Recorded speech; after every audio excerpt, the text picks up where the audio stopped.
The doorbell rang 3 times. Fast, desperate rings that made Janet's heart jump in her chest. She looked through the peephole and almost fell backwards. There he was. Marcus.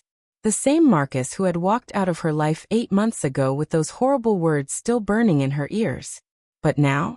Now he looked like he'd seen a ghost.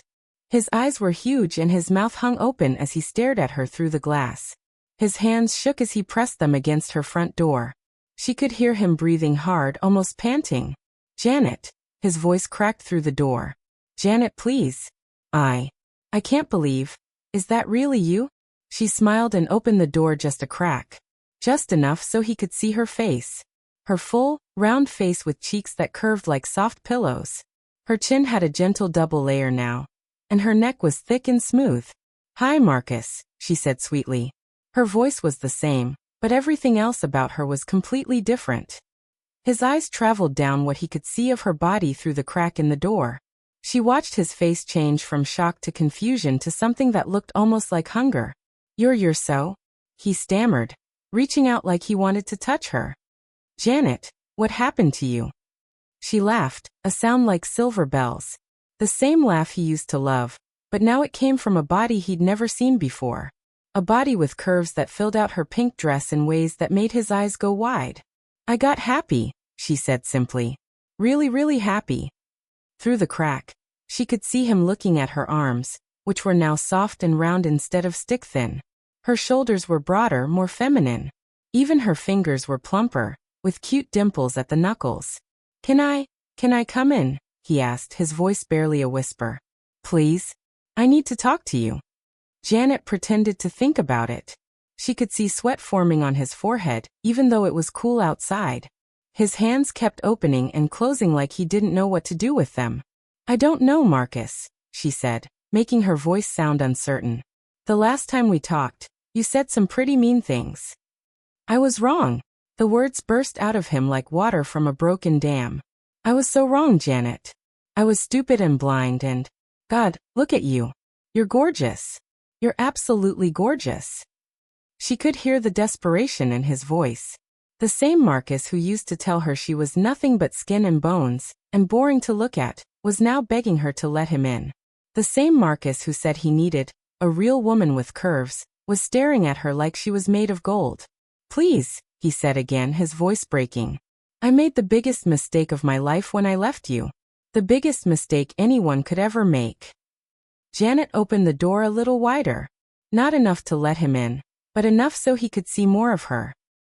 She watched his eyes travel down to her chest, which filled out her dress in a way that made the fabric stretch tight. Her waist was thicker but still had a gentle curve that led to hips that were wider and more womanly than before. Marcus's mouth fell open even more. She could actually hear him gulp. I've been thinking about you every single day, he whispered. Every single day for 8 months. And now seeing you like this. Janet, you're perfect. You're everything I ever wanted. She tilted her head like she was confused. But Marcus, I thought you said I was too skinny and boring? I thought you said you needed someone with meat on her bones. She used her fingers to make quote marks in the air. His face turned red. I was an idiot. I was the biggest idiot who ever lived. You were perfect then, but now you're like a dream come true. Janet could see him trying to look past her into the apartment. He was shifting from foot to foot like a little boy who needed to use the bathroom.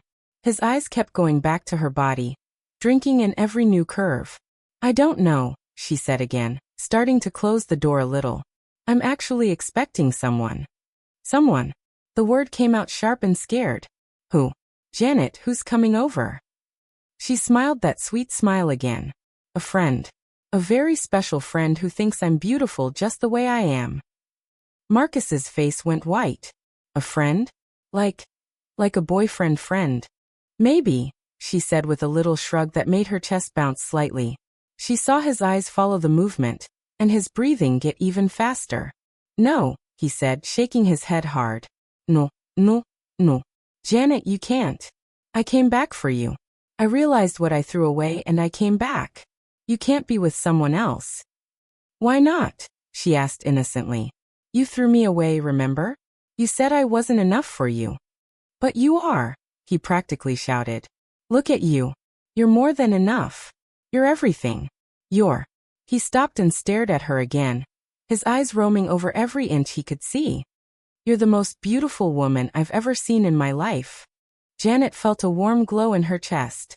Not because of his words, but because of how desperate he sounded. How hungry. How much he wanted what he couldn't have. Just then, she heard footsteps coming up the stairs behind him. Heavy, confident footsteps. Marcus heard them too and spun around, his face full of panic. "Janet," he said, turning back to her quickly. "Please. Before whoever that is gets here. Please just give me 5 minutes. 5 minutes to explain. To apologize. To show you how sorry I am." The footsteps got closer. Janet could see someone's shadow on the wall of the stairway. "Please," Marcus begged, his voice cracking again. "I'll do anything. Anything at all. Just don't let me lose you again." Janet looked at him for a long moment. This man who had broken her heart. Who had made her cry for weeks. Who had told her she wasn't good enough. And now he was practically on his knees begging her to take him back. The footsteps reached the top of the stairs. "Too late," she whispered, and started to close the door. "Wait." Marcus grabbed the edge of the door, his fingers white with desperation. "Janet, wait. You don't understand. I love you. I love you more than I've ever loved anyone. More than I even knew was possible." But Janet was already closing the door, and as it clicked shut, she heard Marcus let out a sound that was half sob, half scream.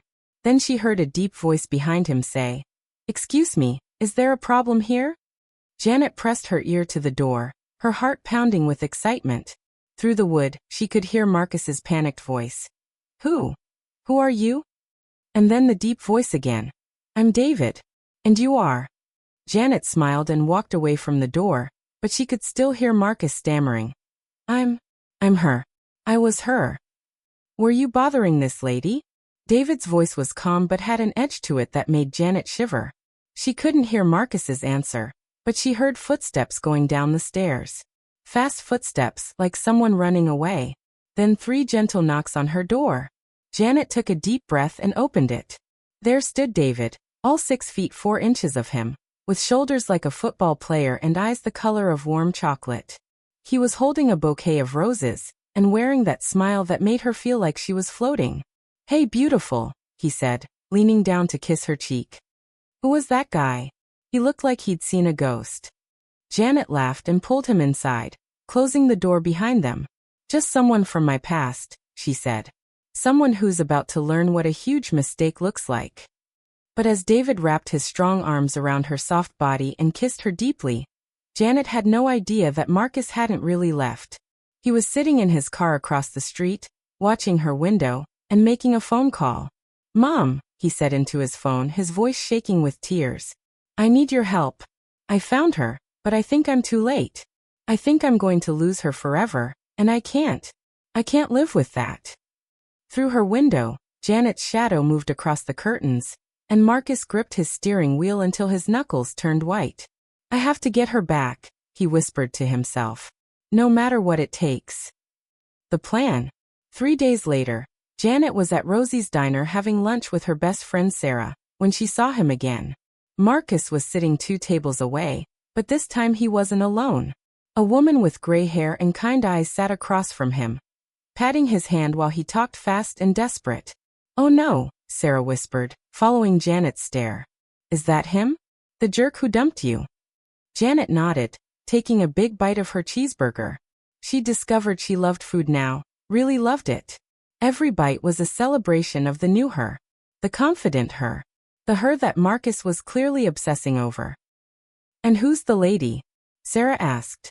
"Probably his mom," Janet said, licking a drop of sauce from her finger. She noticed Marcus's eyes following the movement, even from across the restaurant. He always ran to mommy when things got tough. The older woman was nodding seriously at whatever Marcus was saying. Then she looked over at Janet, and her face changed completely. Her mouth formed a little O of surprise. Janet smiled and waved. The woman's eyes went wide as she took in Janet's fuller face, the way her sweater stretched across her chest, how her arms filled out the sleeves perfectly. Marcus saw his mother's reaction and turned to look too. When his eyes met Janet's, his face went bright red and he quickly looked away. He looks like a scared rabbit, Sarah laughed. What did you do to that poor boy? I got happy, Janet said, the same thing she'd told Marcus. I stopped caring what he thought and started living for me. She remembered the months after he left. How she'd cried and barely eaten anything. How she'd stared at herself in the mirror, wondering what was wrong with her. Why wasn't she enough? But then one day, she'd gotten angry instead of sad. Really, really angry. She'd marched to the grocery store and bought everything she'd been denying herself. Ice cream, cookies, real butter, thick steaks, creamy pasta, rich cheeses that made her mouth water. And for the first time in years, she'd eaten until she was truly satisfied. The weight came slowly at first. 5 pounds. Then 10. Then 20. Each pound made her feel more like herself. More confident. More beautiful. Her clothes got tighter, so she bought new ones in bright colors that showed off her new curves. Her face got rounder and softer. Her hips got wider and more womanly. Her chest grew until she needed completely new bras. And she felt amazing. That's when she'd met David at the bookstore. He'd been reaching for a cookbook on a high shelf, and she'd been looking at the same one. When he handed it to her, his eyes had lit up like Christmas morning. Beautiful, and she loves to cook, he'd said with that incredible smile. I think I'm in trouble. From their first date, he'd made it clear that he thought she was absolutely perfect. He loved her soft arms and the way her thighs touched when she walked. He loved her round belly and how her back curved. He told her she was like a goddess, and when he held her, she felt like one. Now watching Marcus fidget and steal glances at her, she felt powerful in a way she'd never experienced before. The older woman was getting up from their table. She was walking toward Janet. Oh boy, Sarah muttered. Here we go. Janet, the woman said when she reached their table. I'm Marcus's mother, Linda. Could I talk to you for just a minute? Janet looked at Sarah, who shrugged. Sure, Janet said. Have a seat. Linda sat down and immediately her eyes went to Janet's face, then down to her body, then back up again. My goodness, she said softly. You look wonderful, dear. Thank you, Janet said simply. Linda glanced back at Marcus, who was watching them with desperate eyes. He's been a mess, she said quietly. Ever since he saw you the other day. He can't eat, can't sleep. He just keeps talking about how beautiful you are and how stupid he was. Janet took another bite of her burger. That's nice, she said. He wants to make it right, Linda continued. He knows he hurt you terribly, and he's so sorry. He realizes now that you were perfect just the way you were, and now. She gestured vaguely at Janet's body. Now he can see how perfect you still are. Actually, Janet said. I'm more perfect now. Because now I'm happy. Linda nodded quickly. Yes, I can see that. You're glowing, dear. Absolutely glowing. From the corner of her eye, Janet could see Marcus leaning forward, trying to hear their conversation. The thing is, Linda said, lowering her voice, Marcus has learned his lesson. He knows what real beauty is now. He knows that you're exactly the kind of woman he should have treasured all along. Janet wiped her hands on her napkin. Mrs. Henderson, can I ask you something? Of course, dear. When Marcus was dating me before, did he ever bring me around you? Linda's face fell slightly. Well, no. Not really. Did he ever talk about me? Tell you he loved me? Show you pictures? The silence stretched out. Linda's cheeks got pink. I see, Janet said gently. So he was ashamed of me then. But now that I look different, now he wants to show me off. It's not like that, Linda said quickly, but her voice wasn't very convincing. Janet leaned forward. Mrs. Henderson, your son told me I was too skinny and boring. He said he needed a real woman. Well, now I am a real woman. But I'm a real woman who knows her worth. Linda looked uncomfortable. He was young and stupid. He was 26, Janet said firmly. Old enough to know better. She stood up from the table, and Linda's eyes followed her movements. Janet was wearing a dress that hugged every curve, and she knew she looked incredible. You can tell Marcus that I hope he finds what he's looking for, Janet said. But it won't be me. She picked up her purse and started to walk away, but Linda grabbed her arm. Wait, Linda said desperately. Please. Just give him one chance. One conversation. He's been talking about proposing, Janet.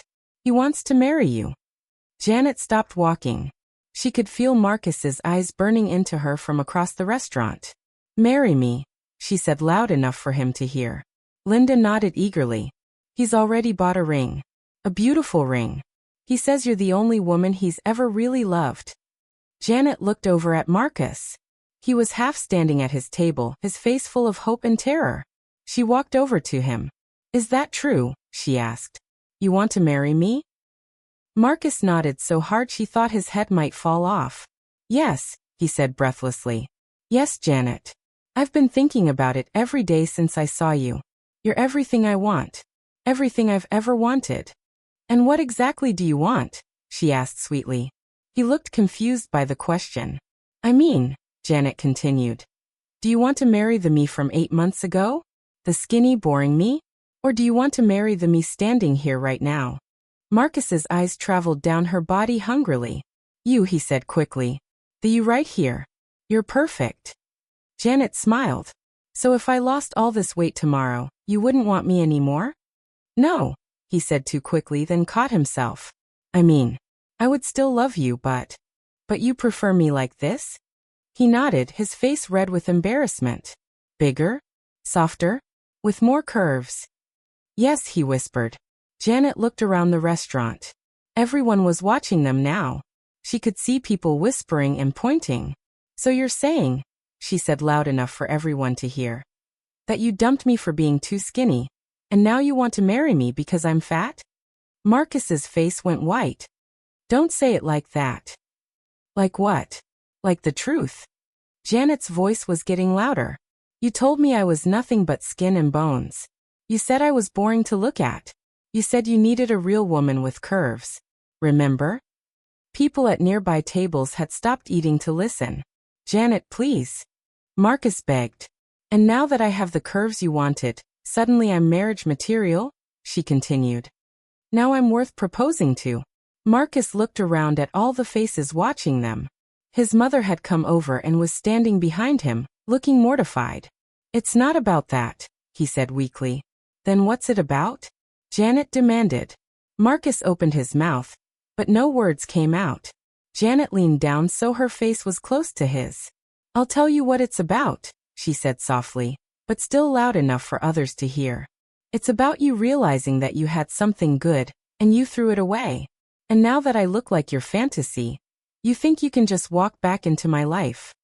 She stood up straight. But here's the thing, Marcus. I'm not your fantasy. I'm a real person. And real people don't wait around for shallow boys to figure out what they want. Marcus stood up too, reaching for her. Janet, please. I love you. I really truly love you. No, she said firmly. You love what I look like now. There's a difference.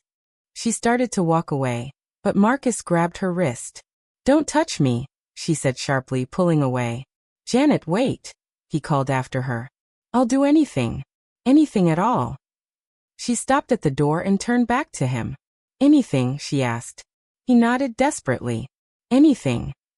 Janet looked around the restaurant full of people still staring at them.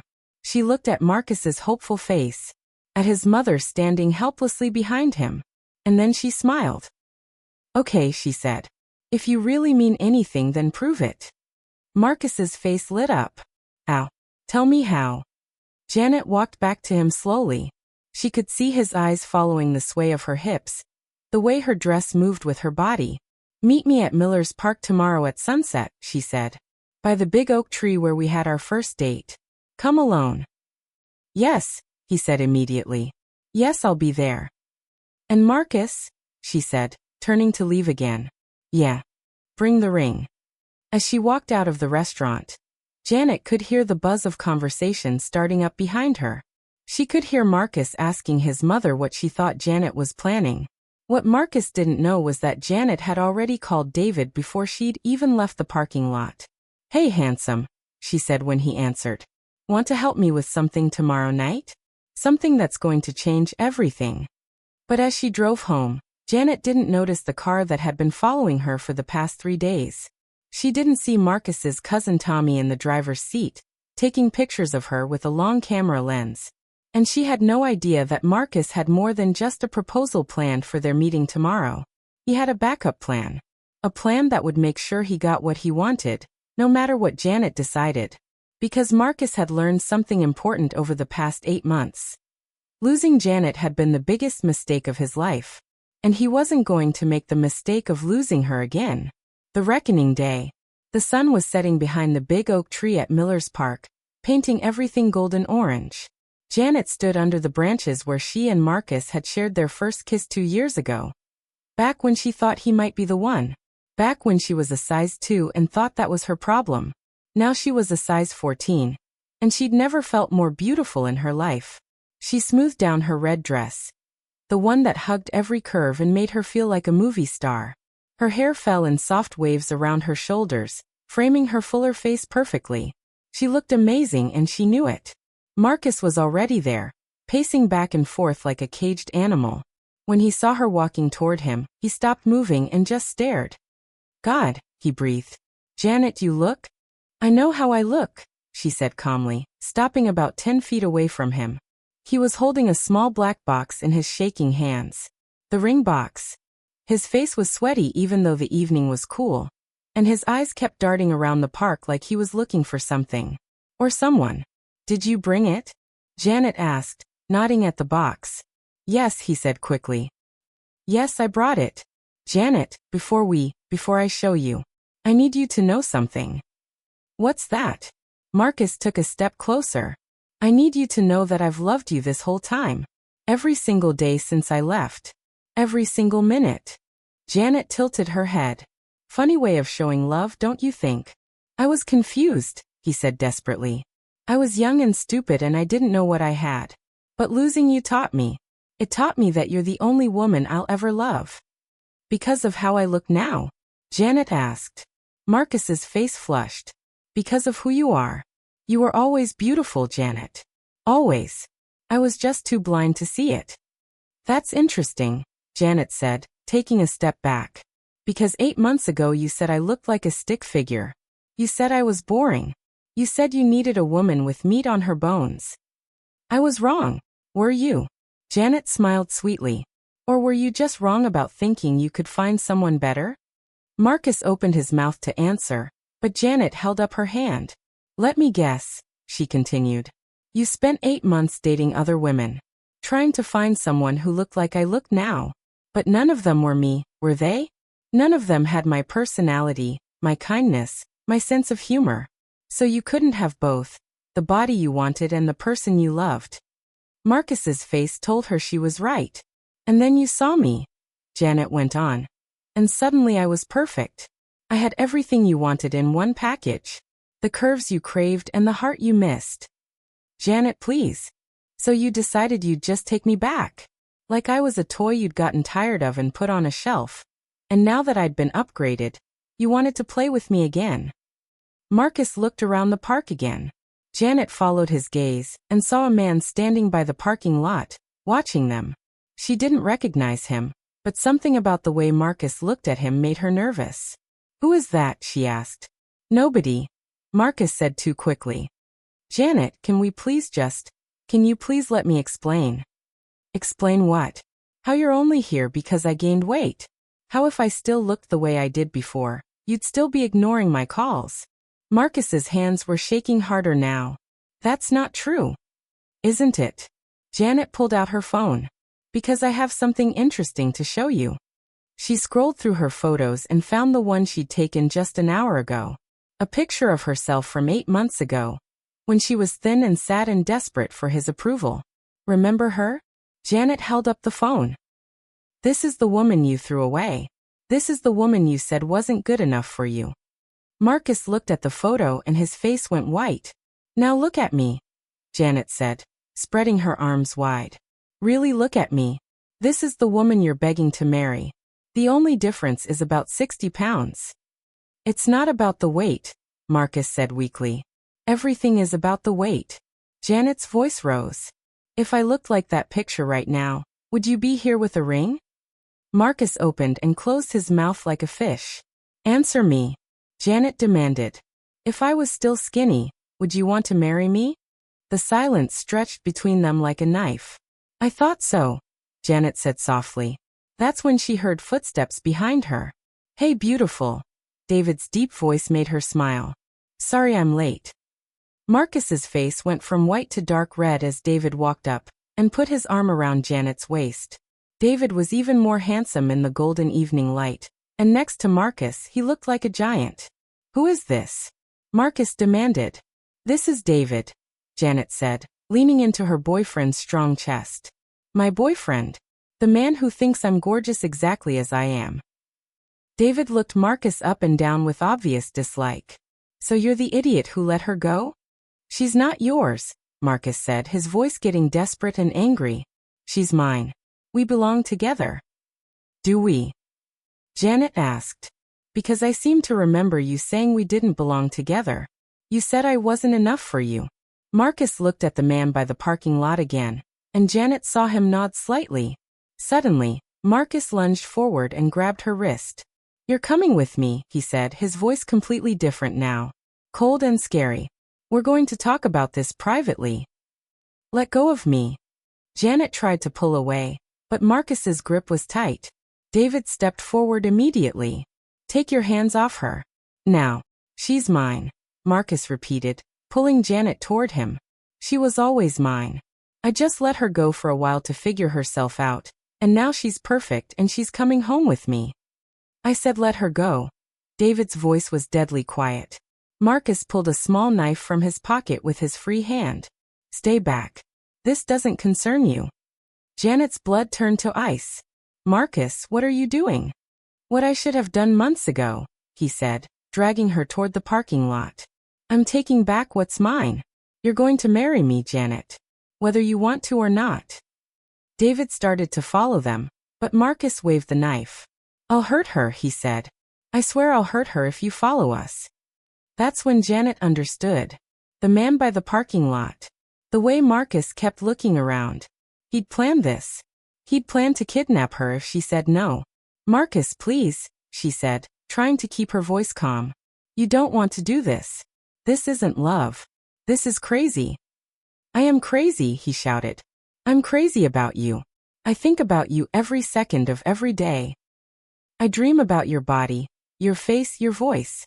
You've made me insane, Janet. These pounds you put on, this body you have now, it's all I can think about. They were almost to the parking lot. Janet could see a van waiting with the engine running. The man from before was opening the back doors. The pounds that made me regret leaving, Marcus was muttering, half to himself. That's what this is about. These beautiful, perfect pounds that showed me what I really wanted. What I really needed. Marcus, stop. David was following them, but staying back because of the knife. You don't understand, Marcus said to David without turning around. I had her first. She was mine first. And then I was stupid and I let her go, but she fixed herself for me. She made herself perfect for me. These curves, this body, it's mine. Janet felt sick. I didn't gain weight for you, Marcus. I gained it for me. Because it made me happy. Same thing, Marcus said, dragging her faster. You became what I wanted. You became my fantasy. And fantasies don't get to choose what happens to them. They were at the van now. The other man, Marcus's cousin Tommy, Janet realized, was reaching for her. Help me get her in, Marcus told him. That's when David tackled Marcus from behind. The two men went down in a tangle of arms and legs, and Janet stumbled backward. The knife went flying across the asphalt. Run, David shouted as he wrestled with Marcus. Janet, run. But Tommy was grabbing for her now, and Janet was wearing heels that made it hard to move fast. Got her. Tommy yelled, wrapping his arms around her waist. Janet did the only thing she could think of. She threw all her weight backward, using her new size to her advantage. Tommy wasn't expecting all 180 pounds of her to suddenly become dead weight, and he stumbled. She broke free and ran toward the road, screaming for help. Behind her, she could hear David and Marcus fighting. She could hear grunts and the sound of fists hitting flesh. A car was coming down the road. Janet ran into the street, waving her arms. "Help," she screamed. "Call the police." The car screeched to a stop. An older man got out, already pulling out his phone. "What's happening?" he asked. "My ex-boyfriend is trying to kidnap me," Janet gasped, pointing back at the park. The man was already dialing 911. Janet turned to look back and saw David standing over Marcus, who was on the ground holding his nose. Blood was streaming between his fingers. Tommy was running away into the trees. "Janet!" Marcus screamed when he saw her by the road. "Janet, come back. This is all wrong. You're supposed to be with me. You're mine." David walked over to Marcus and said something Janet couldn't hear. Whatever it was made Marcus curl up into a ball. By the time the police arrived, Marcus was crying. "She was mine first," he kept saying to the officers as they put handcuffs on him. "She made herself beautiful for me. Those pounds, that body. It was all for me. She owes me." One of the police officers, a woman with kind eyes, sat with Janet while the paramedics checked her for injuries. "He's been following you?" the officer asked. Janet nodded. "For days. Maybe longer. He's been obsessed ever since he saw me again." "And he was your boyfriend before?" "He dumped me 8 months ago," Janet said. "He said I was too skinny. He said he needed a woman with curves." The officer looked at Marcus, who was still crying in the back of the police car. "So he leaves you for being too thin, and then tries to kidnap you for being curvy?" the officer asked. "That's about right," Janet said sadly. David came over and sat next to her, wrapping his jacket around her shoulders. "You okay, baby?" he asked gently. Janet leaned against him. "I'm okay. I'm perfect, actually." As the police car drove away with Marcus inside, Janet could see him looking back at her through the rear window. His face was pressed against the glass, and his mouth was moving. She couldn't hear what he was saying, but she could read his lips. "Mine," he was saying. "You're mine." Janet turned away and buried her face in David's chest. "He really thought those pounds made me his property," she said quietly. "He really thought that because I gained weight, I owed him something." David's arms tightened around her. "The only thing you owe anyone is to be happy. And you are happy, aren't you?" Janet looked up at him. This man who had loved her from the first moment he saw her. Who thought she was beautiful at any size. Who wanted her to be confident and strong and proud of her body. "I'm the happiest I've ever been," she said. And it was true. The pounds that made Marcus regret leaving had given Janet something much more valuable than his attention. They had given her self-love. As David drove her home, Janet thought about Marcus sitting in that jail cell, probably still obsessing over her body. Still thinking about the woman he'd thrown away and tried to steal back. He would spend years regretting his choice to leave her. Years wishing he could go back and appreciate what he had. But Janet wouldn't spend another second wishing she could go back. She was exactly where she belonged. Exactly who she was meant to be. And she was absolutely, perfectly, beautifully happy. The pounds that made him regret leaving had set her free.